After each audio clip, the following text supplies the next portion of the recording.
Daniel chapter 1. In the 3rd year that Jehoiakim was king of Judah, King Nebuchadnezzar of Babylonia attacked Jerusalem. The Lord let Nebuchadnezzar capture Jehoiakim and take away some of the things used in God's temple. And when the king returned to Babylonia, he put these things in the temple of his own God. One day the king ordered Ashpenaz, his highest palace official, to choose some young men from the royal family of Judah and from other leading Jewish families. The king said, "They must be healthy, handsome, smart, wise, educated, and fit to serve in the royal palace. Teach them how to speak and write our language, and give them the same food and wine that I am served. Train them for 3 years, and then they can become court officials." 4 of the young Jews chosen were Daniel, Hananiah, Mishael, and Azariah, all from the tribe of Judah. But the king's chief official gave them Babylonian names. Daniel became Belteshazzar, Hananiah became Shadrach, Mishael became Meshach, and Azariah became Abednego. Daniel made up his mind to eat and drink only what God had approved for his people to eat. And he asked the king's chief official for permission not to eat the food and wine served in the royal palace. God had made the official friendly and kind to Daniel, but the man still told him, "The king has decided what you must eat and drink, and I'm afraid he will kill me if you eat something else and end up looking worse than the other young men." The king's official had put a guard in charge of Daniel and his 3 friends. So Daniel said to the guard, "For the next 10 days, let us have only vegetables and water at mealtime. When the 10 days are up, compare how we look with the other young men and decide what to do with us." The guard agreed to do what Daniel had asked. 10 days later, Daniel and his friends looked healthier and better than the young men who had been served food from the royal palace. After this, the guard let them eat vegetables instead of the rich food and wine. God made the 4 young men smart and wise. They read a lot of books and became well educated. Daniel could also tell the meaning of dreams and visions. At the end of the 3-year period set by King Nebuchadnezzar, his chief palace official brought all the young men to him. The king interviewed them and discovered that none of the others were as outstanding as Daniel, Hananiah, Mishael, and Azariah. So they were given positions in the royal court. From then on, whenever the king asked for advice, he found their wisdom was 10 times better than that of any of his other advisors and magicians. Daniel served there until the 1st year of King Cyrus. Daniel chapter 2. During the 2nd year that Nebuchadnezzar was king, he had such horrible nightmares that he could not sleep. So he called in his counselors, advisors, magicians, and wise men, and said, "I am disturbed by a dream that I don't understand, and I want you to explain it." They answered in Aramaic, "Your Majesty, we hope you live forever. We are your servants. Please tell us your dream, and we will explain what it means." But the king replied, "No, I have made up my mind. If you don't tell me both the dream and its meaning, you will be chopped to pieces, and your houses will be torn down.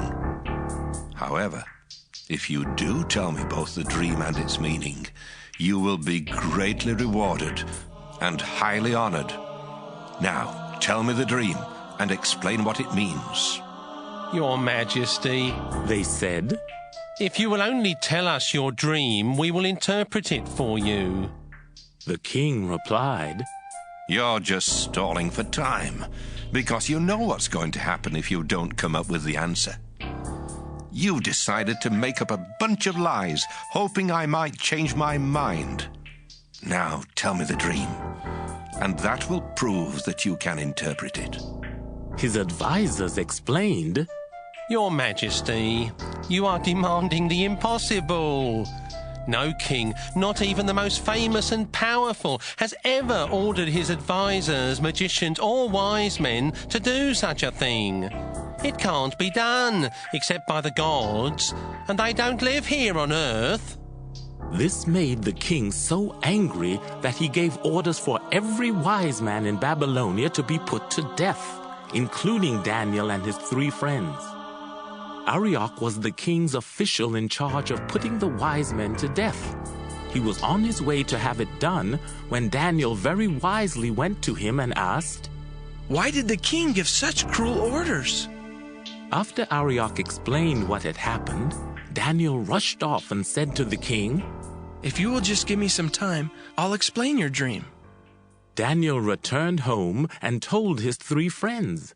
Then he said, "Pray that the God who rules from heaven will be merciful and explain this mystery so that we and the others won't be put to death."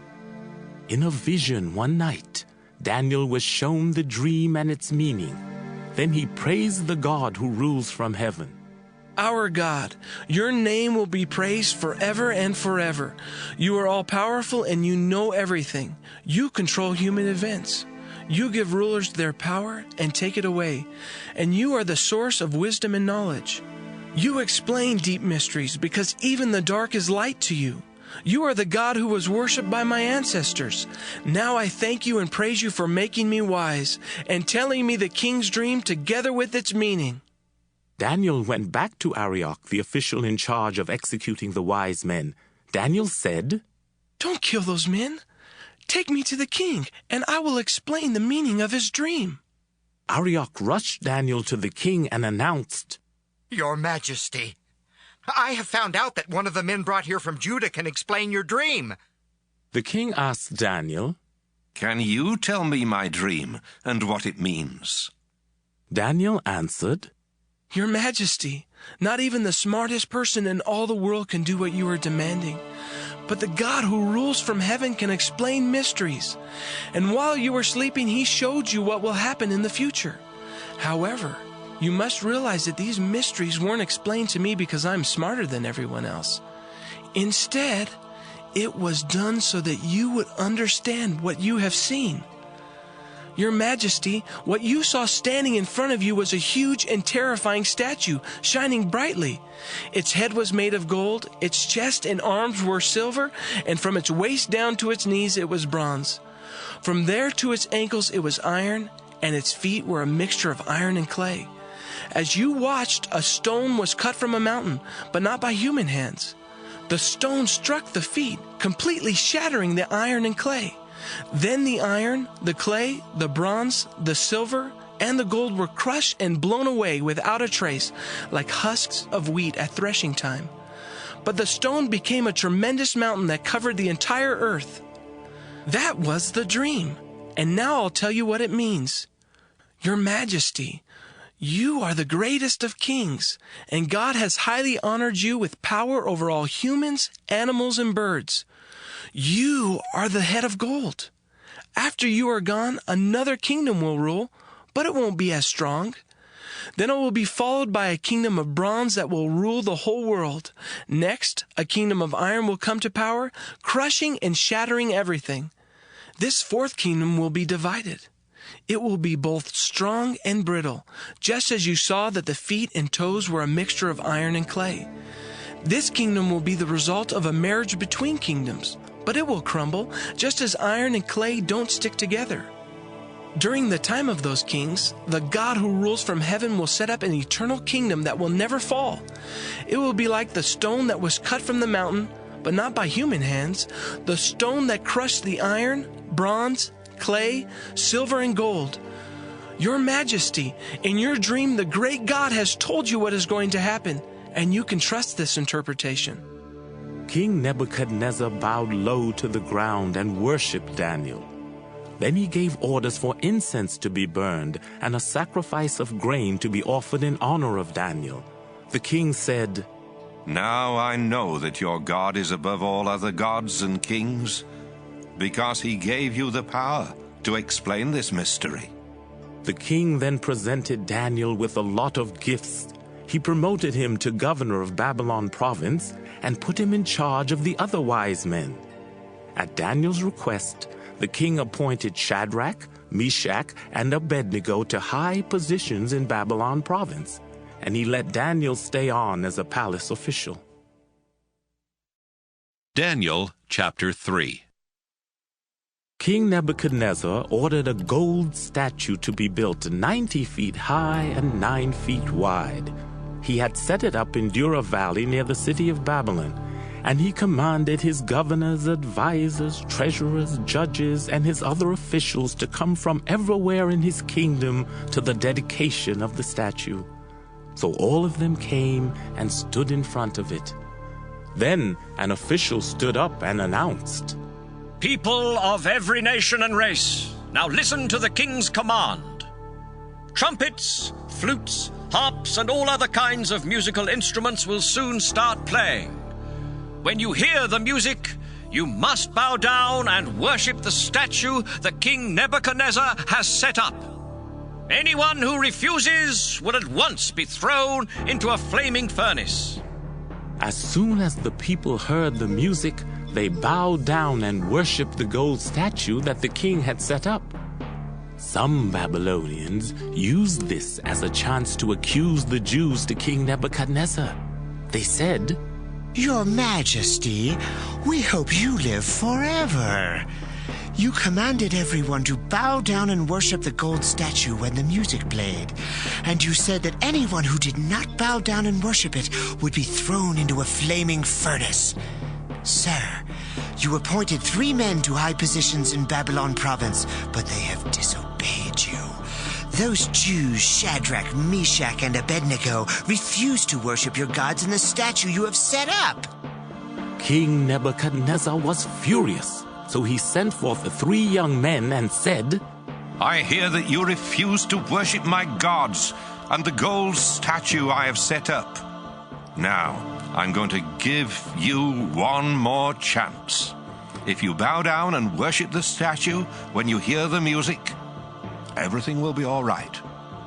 But if you don't, you will at once be thrown into a flaming furnace. No god can save you from me." The 3 men replied, "Your Majesty, we don't need to defend ourselves. The God we worship can save us from you and your flaming furnace. But even if he doesn't, we still won't worship your gods and the gold statue you have set up." Nebuchadnezzar's face twisted with anger at the 3 men, and he ordered the furnace to be heated 7 times hotter than usual. Next, he commanded some of his strongest soldiers to tie up the men and throw them into the flaming furnace. The king wanted it done at that very moment, so the soldiers tied up Shadrach, Meshach, and Abednego and threw them into the flaming furnace with all their clothes still on, including their turbans. The fire was so hot that flames leaped out and killed the soldiers. Suddenly, the king jumped up and shouted, Weren't only 3 men tied up and thrown into the fire? "Yes, Your Majesty." The people answered. But I see 4 men walking around in the fire. The king replied, None of them is tied up or harmed, and the 4th one looks like a god. Nebuchadnezzar went closer to the flaming furnace and said to the 3 young men, You servants of the Most High God, come out at once. They came out, and the king's high officials, governors, and advisors all crowded around them. The men were not burned. Their hair wasn't scorched, and their clothes didn't even smell like smoke. King Nebuchadnezzar said, Praise their God for sending an angel to rescue his servants. They trusted their God and refused to obey my commands. Yes, they chose to die rather than to worship or serve any god except their own. And I won't allow people of any nation or race to say anything against their God. Anyone who does will be chopped up, and their houses will be torn down, because no other God has such great power to save. After this happened, the king appointed Shadrach, Meshach, and Abednego to even higher positions in Babylon province. Daniel chapter 4. King Nebuchadnezzar sent the following letter to the people of all nations and races on the earth. Greetings to all of you. I am glad to tell you about the wonderful miracles God Most High has done for me. His miracles are mighty and marvelous. He will rule forever, and his kingdom will never end. I was enjoying a time of peace and prosperity when suddenly I had some horrifying dreams and visions. Then I commanded every wise man in Babylonia to appear in my court, so they could explain the meaning of my dream. After they arrived, I told them my dream, but they were not able to say what it meant. Finally, a young man named Daniel came in, and I told him the dream. The holy gods had given him special powers, and I had renamed him Belteshazzar, after my own god. I said, "Belteshazzar, not only are you the wisest of all advisors and counselors, but the holy gods have given you special powers to solve the most difficult mysteries. So listen to what I dreamed and tell me what it means." In my sleep, I saw a very tall tree in the center of the world. It grew stronger and higher until it reached to heaven and could be seen from anywhere on earth. It was covered with leaves and heavy with fruit, enough for all nations. Wild animals enjoyed its shade, birds nested in its branches, and all creatures on earth lived on its fruit. While I was in bed, having this vision, a holy angel came down from heaven and shouted, "Chop down the tree and cut off its branches. Strip off its leaves and scatter its fruit. Make the animals leave its shade and send the birds flying from its branches. But leave its stump and roots in the ground, surrounded by grass and held by chains of iron and bronze. Make sure that this ruler lives like the animals out in the open fields, unprotected from the dew. Give him the mind of a wild animal for 7 long years. This punishment is given at the command of the holy angels. It will show to all who live that God Most High controls all kingdoms and chooses for their rulers persons of humble birth." Daniel, that was the dream that none of the wise men in my kingdom were able to understand. But I am sure that you will understand what it means, because the holy gods have given you some special powers. For a while, Daniel was terribly confused and worried by what he was thinking. But I said, "Don't be bothered either by the dream or by what it means." Daniel replied, "Your Majesty, I wish the dream had been against your enemies. You saw a tree that grew so big and strong that it reached up to heaven and could be seen from anywhere on earth.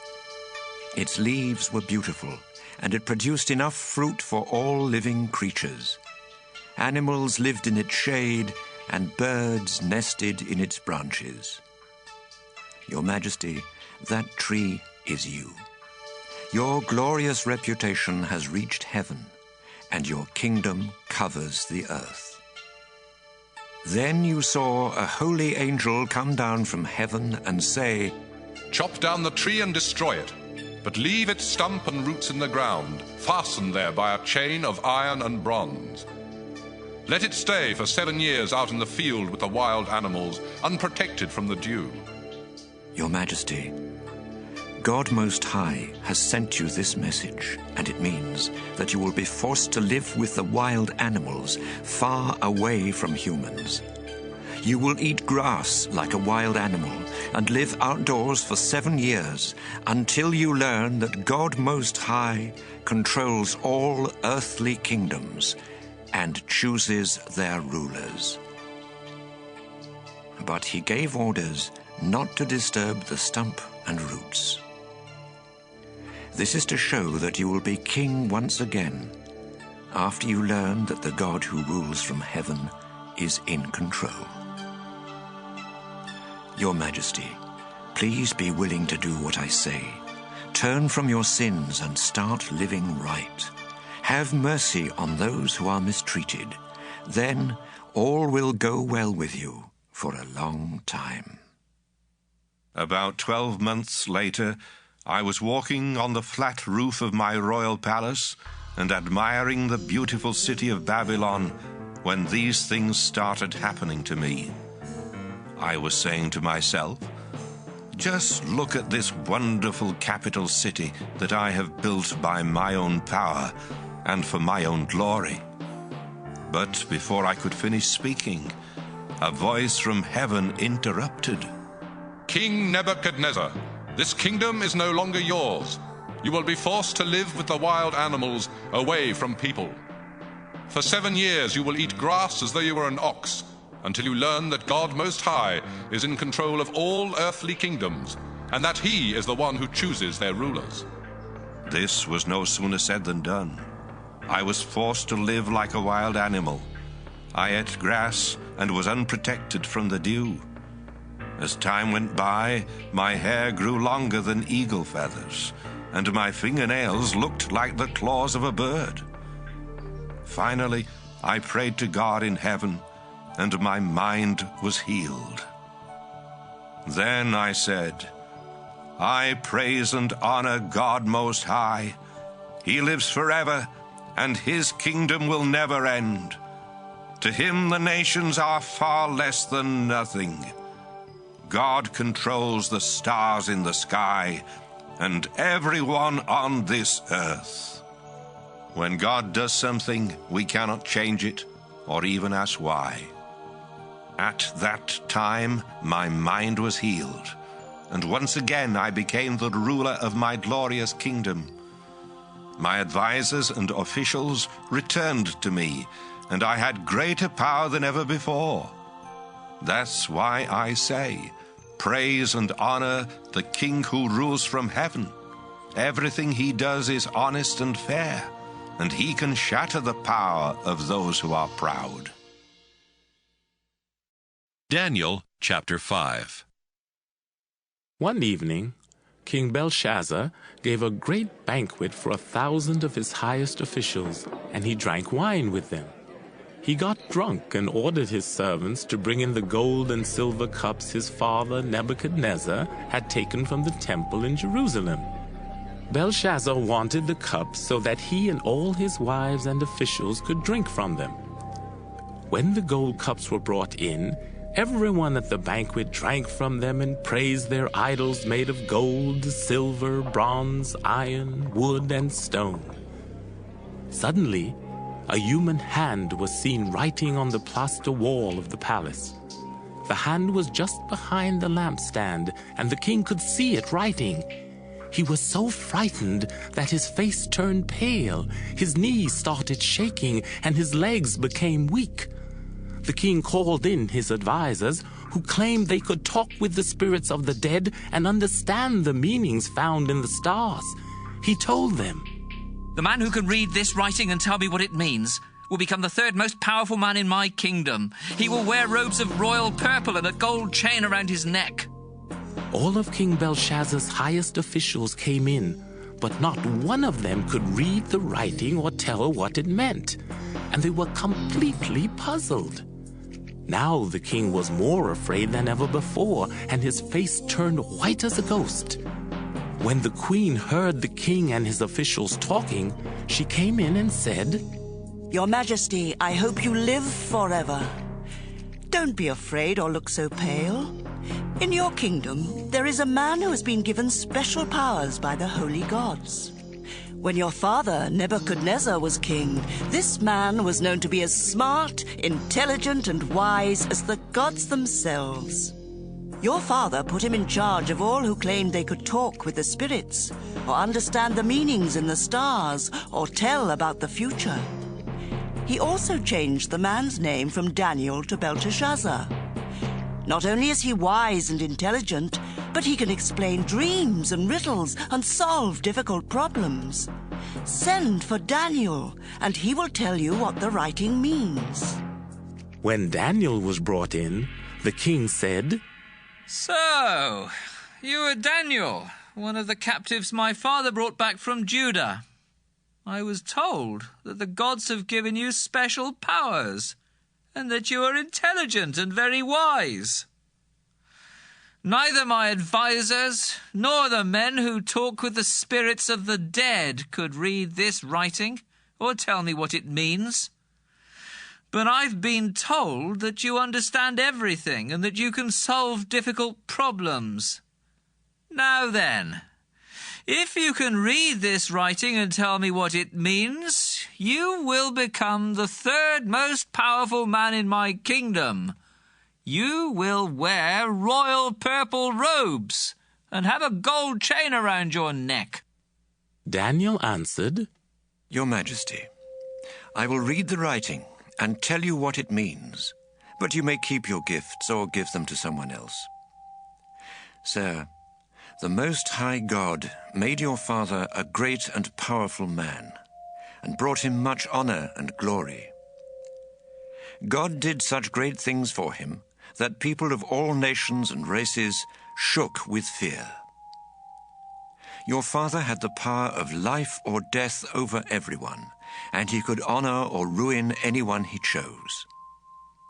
But when he became proud and stubborn, his glorious kingdom was taken from him. His mind became like that of an animal, and he was forced to stay away from people and live with wild donkeys. Your father ate grass like an ox, and he slept outside where his body was soaked with dew. He was forced to do this until he learned that the Most High God rules all kingdoms on earth and chooses their kings. King Belshazzar, you knew all of this, but you still refused to honor the Lord who rules from heaven. Instead, you turned against him and ordered the cups from his temple to be brought here, so that you and your wives and officials could drink wine from them. You praised idols made of silver, gold, bronze, iron, wood, and stone, even though they cannot see or hear or think. You refused to worship the God who gives you breath and controls everything you do.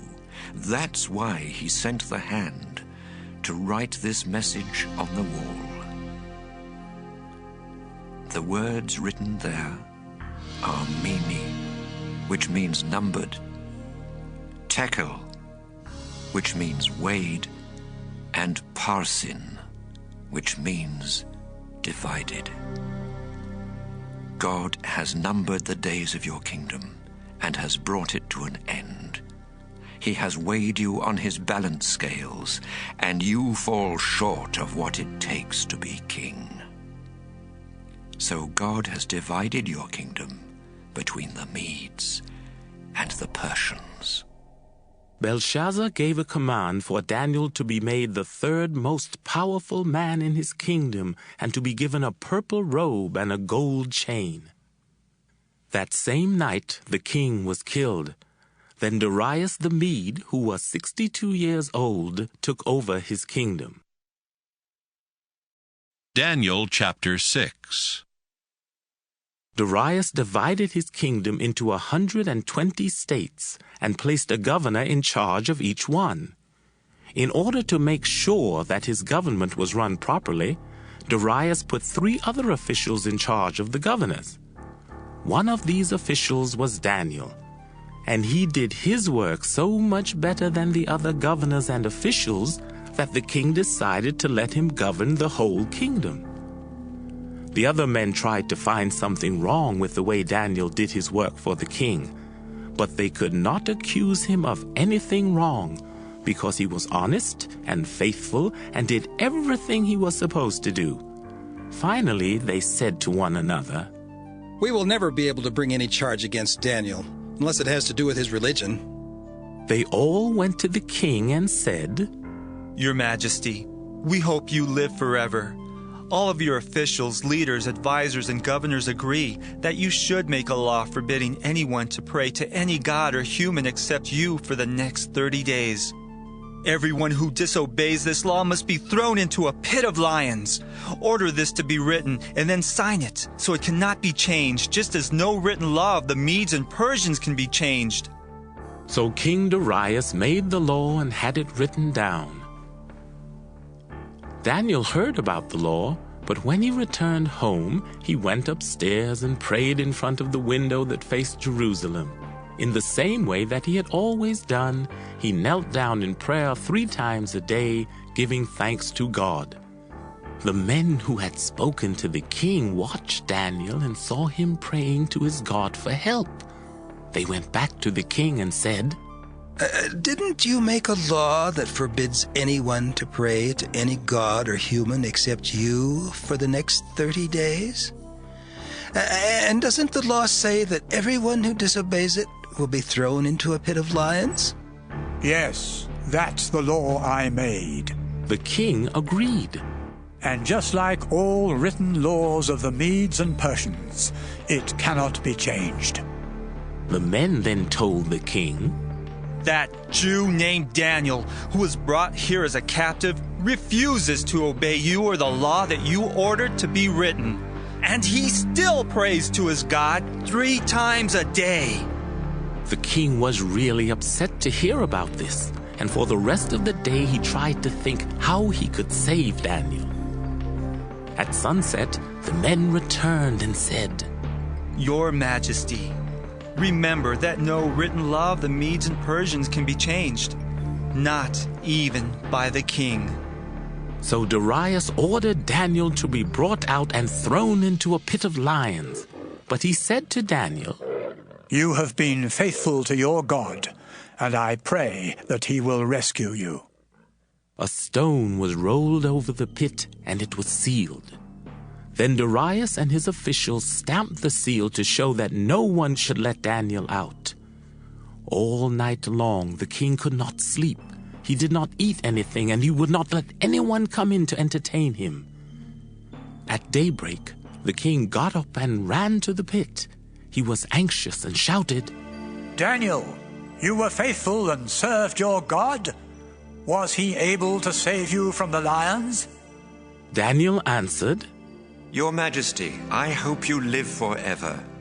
My God knew that I was innocent, and he sent an angel to keep the lions from eating me. Your Majesty, I have never done anything to hurt you. The king was relieved to hear Daniel's voice, and he gave orders for him to be taken out of the pit. Daniel's faith in his God had kept him from being harmed, and the king ordered the men who had brought charges against Daniel to be thrown into the pit together with their wives and children. But before they even reached the bottom, the lions ripped them to pieces. King Darius then sent this message to all people of every nation and race in the world. Greetings to all of you. I command everyone in my kingdom to worship and honor the God of Daniel. He is the living God, the one who lives forever. His power and his kingdom will never end. He rescues people and sets them free by working great miracles. Daniel's God has rescued him from the power of the lions. All went well for Daniel while Darius was king, and even when Cyrus the Persian ruled. Daniel chapter 7. Daniel wrote, In the first year of King Belshazzar of Babylonia, I had some dreams and visions while I was asleep one night, and I wrote them down. The 4 winds were stirring up the mighty sea, when suddenly 4 powerful beasts came out of the sea. Each beast was different. The first was like a lion with the wings of an eagle. As I watched, its wings were pulled off. Then it was lifted to an upright position and made to stand on 2 feet, just like a human, and it was given a human mind. The second beast looked like a bear standing on its hind legs. It held 3 ribs in its teeth, and it was told, Attack! Eat all the flesh you want. The third beast was like a leopard, except that it had 4 wings and 4 heads. It was given authority to rule. The fourth beast was stronger and more terrifying than the others. Its huge teeth were made of iron, and what it didn't grind with its teeth, it smashed with its feet. It was different from the others, and it had horns on its head, 10 of them. Just as I was thinking about these horns, a smaller horn appeared, and 3 of the other horns were pulled up by the roots to make room for it. This horn had the eyes of a human, and a mouth that spoke with great pride. Thrones were set up while I was watching, and the eternal God took his place. His clothing and his hair were white as snow.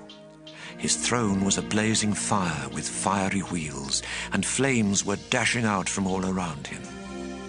Countless thousands were standing there to serve him. The time of judgment began, and the books were opened. I watched closely to see what would happen to this smaller horn because of the arrogant things it was saying.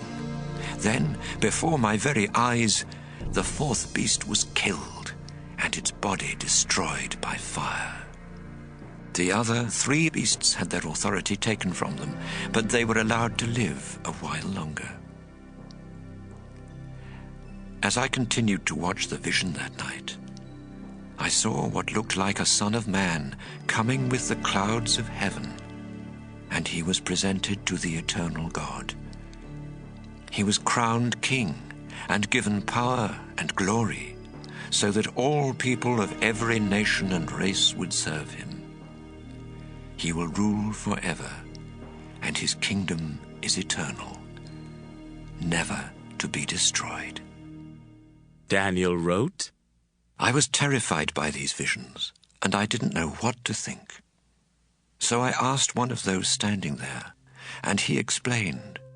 The 4 beasts are 4 earthly kingdoms, but God Most High will give his kingdom to his chosen ones, and it will be theirs forever and ever. I wanted to know more about the 4th beast, because it was so different and much more terrifying than the others. What was the meaning of its iron teeth and bronze claws, and of its feet that smashed what the teeth and claws had not ground and crushed? I also wanted to know more about all 10 of those horns on its head. I especially wanted to know more about the one that took the place of 3 of the others, the horn that had eyes and spoke with arrogance and seemed greater than the others. While I was looking, this horn attacked God's chosen ones and was winning the battle. Then God Most High, the eternal God, came and judged in favor of his chosen ones, because the time had arrived for them to be given the kingdom.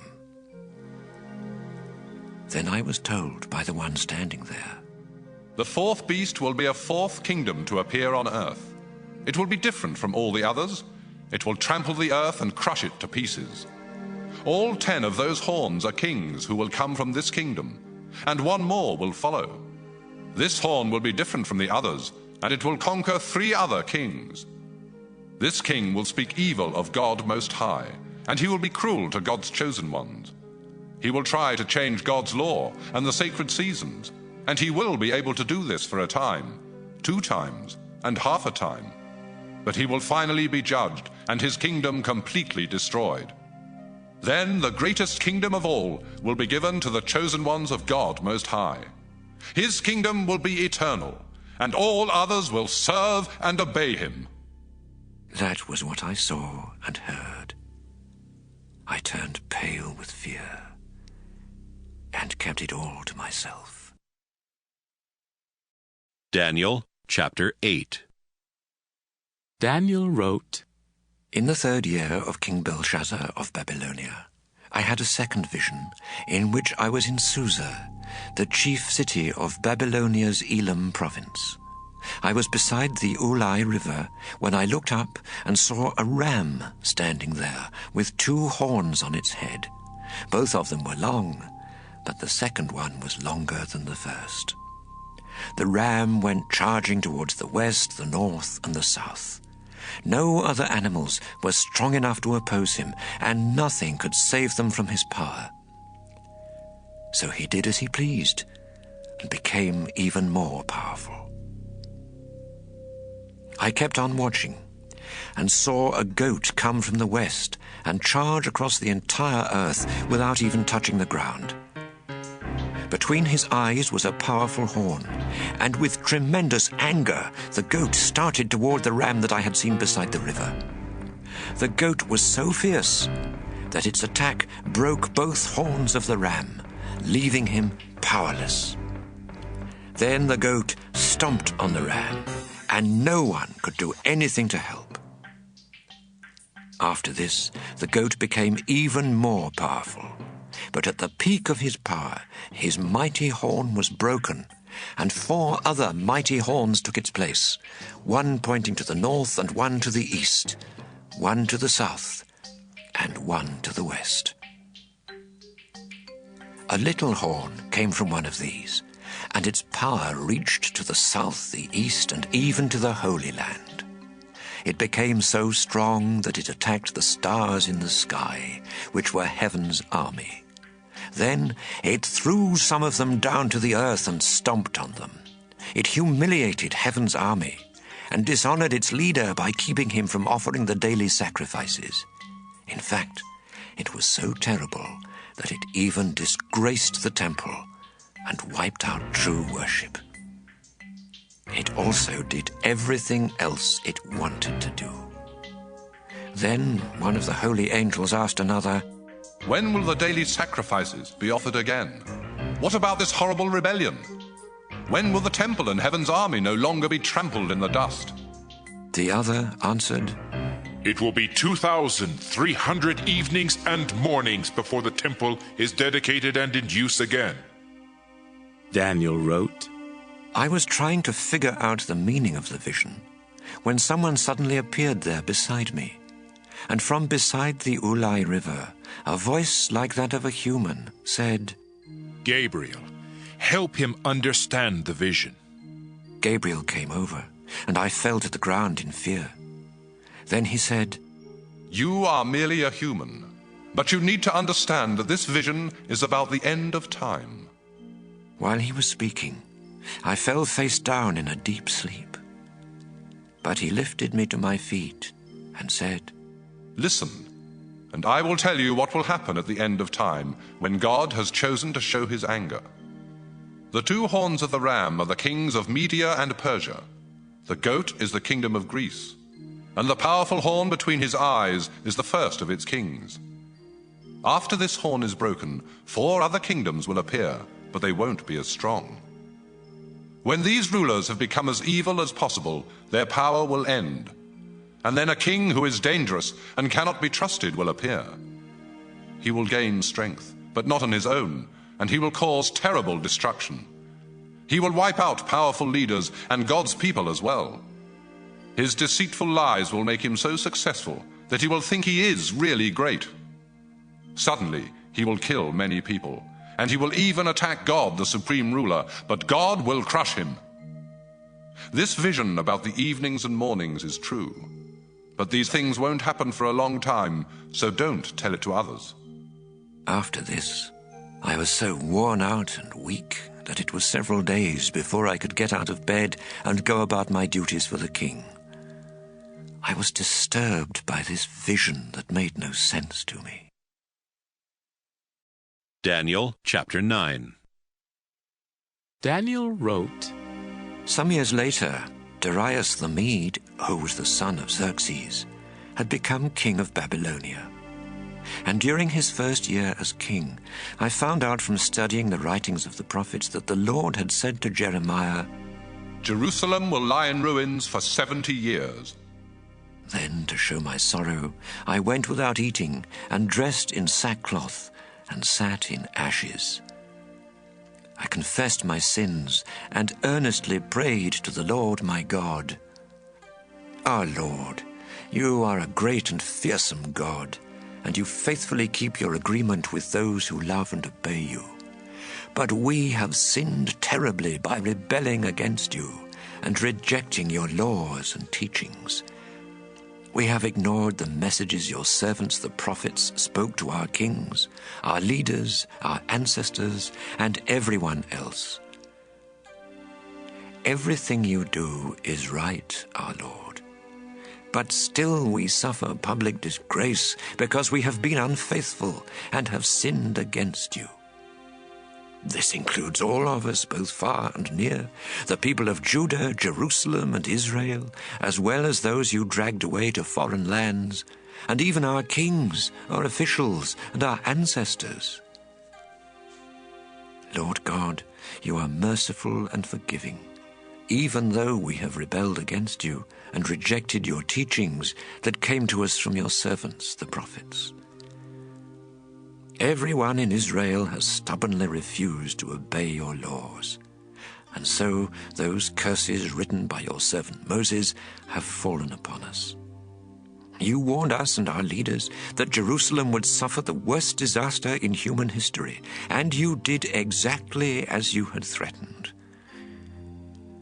We have not escaped any of the terrible curses written by Moses, and yet we have refused to beg you for mercy and to remind ourselves of how faithful you have always been. And when you finally punished us with this horrible disaster, that was also the right thing to do, because we deserved it so much. Our Lord God, with your own mighty arm, you rescued us from Egypt and made yourself famous to this very day, but we have sinned terribly. In the past, you treated us with such kindness that we now beg you to stop being so terribly angry with Jerusalem. After all, it is your chosen city, built on your holy mountain, even though it has suffered public disgrace because of our sins and those of our ancestors. I am your servant, Lord God, and I beg you to answer my prayers and bring honor to yourself by having pity on your temple that lies in ruins. Please show mercy to your chosen city, not because we deserve it, but because of your great kindness. Forgive us. Hurry and do something, not only for your city and your chosen people, but to bring honor to yourself. I was still confessing my sins and those of all Israel to the Lord my God, and I was praying for the good of his holy mountain, when Gabriel suddenly came flying in at the time of the evening sacrifice. This was the same Gabriel I had seen in my vision, and he explained, Daniel, I am here to help you understand the vision. God thinks highly of you, and at the very moment you started praying, I was sent to give you the answer. God has decided that for 70 weeks your people and your holy city must suffer as the price of their sins. Then evil will disappear, and justice will rule forever. The visions and words of the prophets will come true, and a most holy place will be dedicated. You need to realize that from the command to rebuild Jerusalem until the coming of the chosen leader, it will be 7 weeks and another 62 weeks. Streets will be built in Jerusalem, and a trench will be dug around the city for protection, but these will be difficult times. At the end of the 62 weeks, the chosen leader will be killed and left with nothing. A foreign ruler and his army will sweep down like a mighty flood, leaving both the city and the temple in ruins. And war and destruction will continue until the end, just as God has decided. For 1 week, this foreigner will make a firm agreement with many people, and halfway through this week he will end all sacrifices and offerings. Then the horrible thing that causes destruction will be put there, and it will stay there until the time God has decided to destroy this one who destroys. Daniel chapter 10. In the 3rd year of Cyrus the king of Persia, a message came to Daniel from God, and it was explained in a vision. The message was about a horrible war, and it was true. Daniel wrote, For 3 weeks I was in sorrow. I ate no fancy food or meat. I drank no wine, and I put no olive oil on my face or hair. Then, on the 24th day of the 1st month, I was standing on the banks of the great Tigris River when I looked up and saw someone dressed in linen and wearing a solid gold belt. His body was like a precious stone, his face like lightning, his eyes like flaming fires, his arms and legs like polished bronze, and his voice like the roar of a crowd. Although the people who were with me did not see the vision, they became so frightened that they scattered and hid. Only I saw this great vision. I became weak and pale, and at the sound of his voice I fell face down in a deep sleep.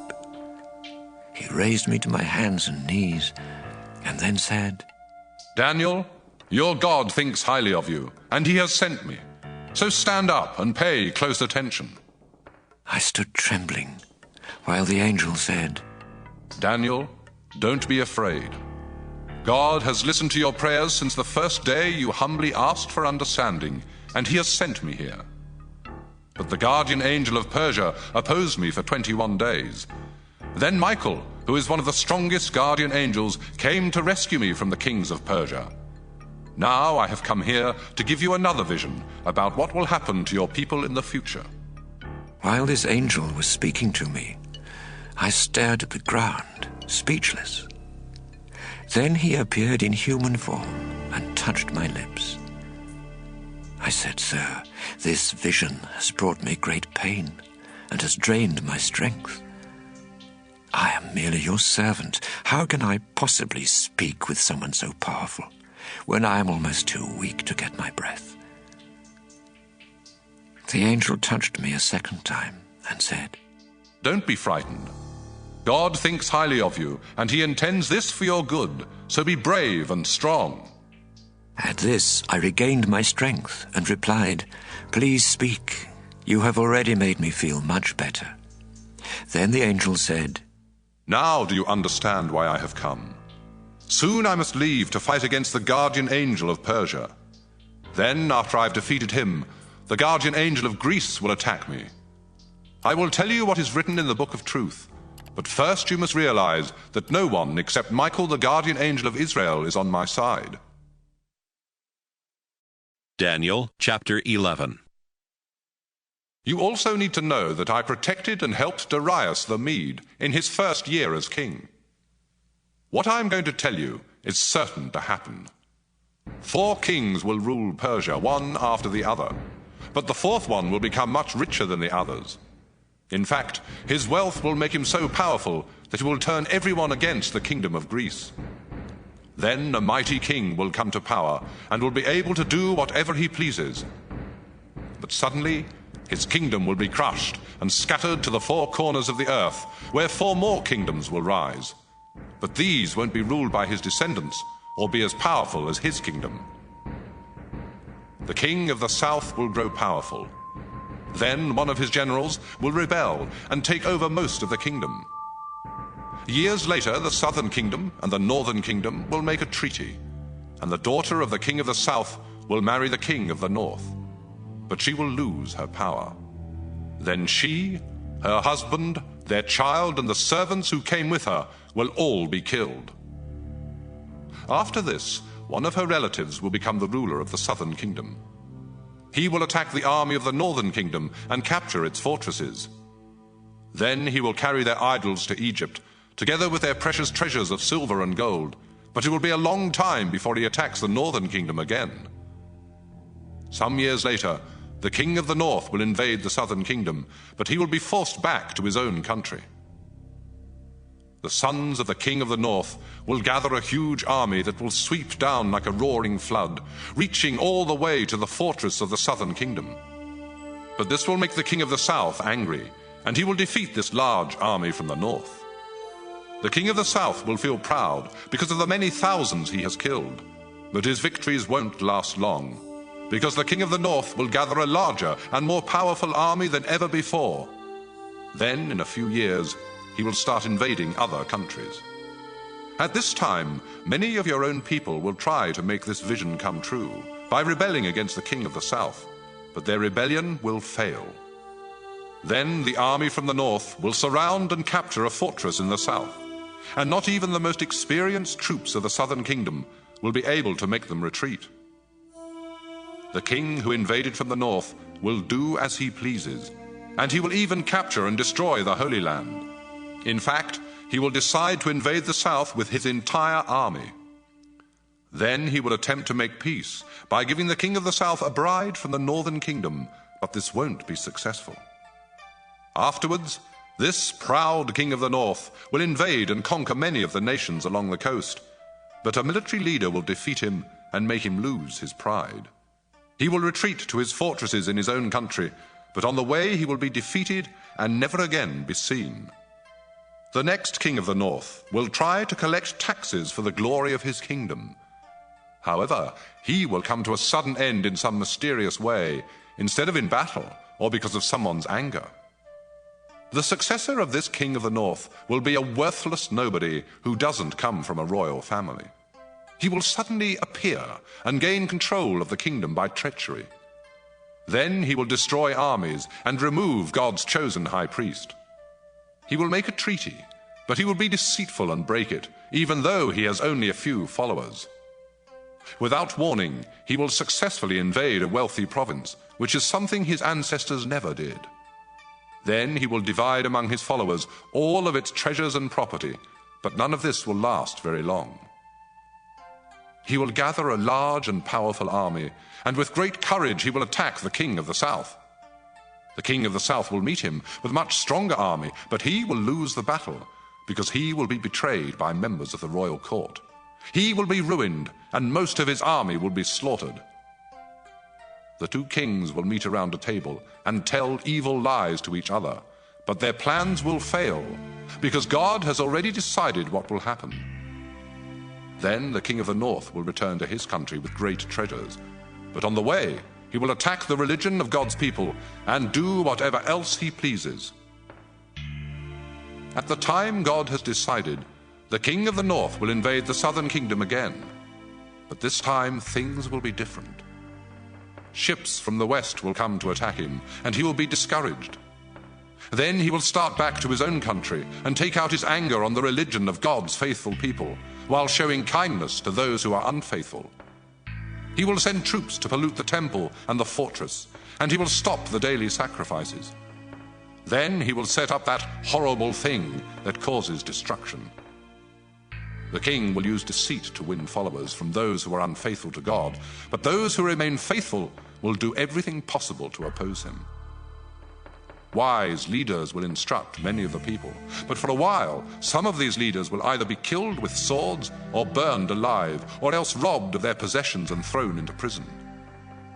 They will receive only a little help in their time of trouble, and many of their followers will be treacherous. Some of those who are wise will suffer, so that God will make them pure and acceptable until the end, which will still come at the time he has decided. This king will do as he pleases. He will proudly claim to be greater than any god and will insult the only true God. Indeed, he will be successful until God is no longer angry with his people. This king will reject the gods his ancestors worshipped and the God preferred by women. In fact, he will put himself above all gods and worship only the so-called God of fortresses, who was unknown to his ancestors. And he will honor it with gold, silver, precious stones, and other costly gifts. With the help of this foreign god, he will capture the strongest fortresses. Everyone who worships this god will be put in a position of power and rewarded with wealth and land. At the time of the end, the king of the south will attack the kingdom of the north, but its king will rush out like a storm with war chariots, cavalry, and many ships.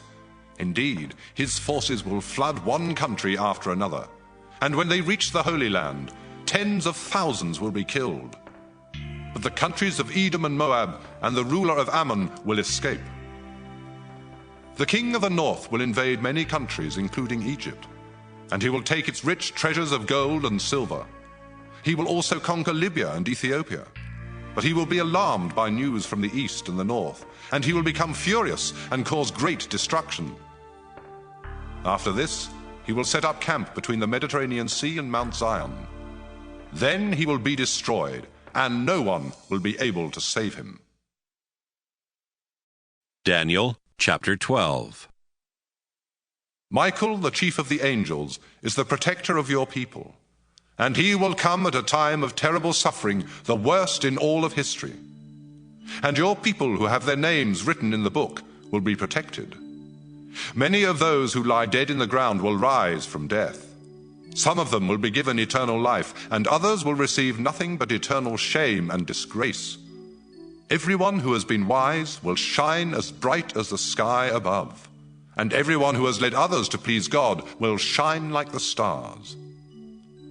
Daniel, I now command you to keep the message of this book secret until the end of time, even though many people will go everywhere, searching for the knowledge to be found in it. Daniel wrote, I looked around and saw two other people, one on this side of the river and one on the other side. The angel who had spoken to me was dressed in linen and was standing upstream from them. So one of the two beside the river asked him, How long before these amazing things happen?